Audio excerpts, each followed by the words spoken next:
এই হলো নারায়ণ সরস্বতী।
स्थान होते पारे ना शोनो शोनो गंगा लक्ष्मी तार आसन ना छाड़लेও তোমার উচিত ছিল তোমার আসন আমার জন্য ছেড়ে দেওয়া না না সরস্বতী আমি অথবা গঙ্গা কেউই আমরা বৈকুণ্ঠ লোকে নিজের আসন তোমার জন্য ছাড়তে পারি না।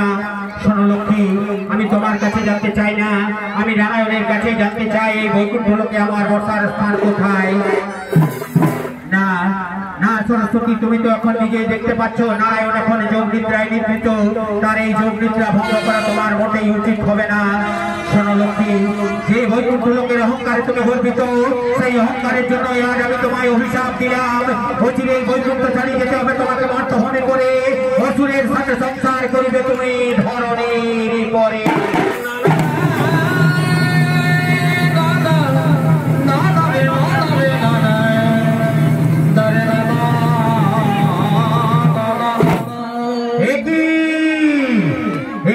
সরস্বতী তুমি তোমার শত্রুরা তোমার শুনে তবে বিনা কারণে কেন তুমি অভিশপ্ত করিলে লক্ষ্মীরে? যে কারণে অভিশপ্ত করিলে তুমি লক্ষ্মীরে সেই কারণে আমিও তোমায় অভিশাপ দিলাম। অচিরে বৈকুণ্ঠ ছাড়ি তোমাকেও যেতে হবে মর্তভূমি পরে, প্রতিটি রূপে প্রবাহিত হবে তুমি ধরণীর পরে।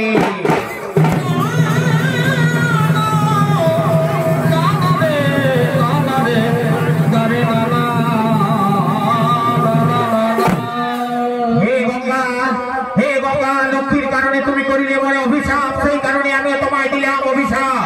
নারায়ণের চরণ ছাড়ি তোমাকেও যেতে হবে মর্তভূমি পরে, প্রবাহিত হবে তুমি যত পাপীদের উদ্ধারিবার তরে।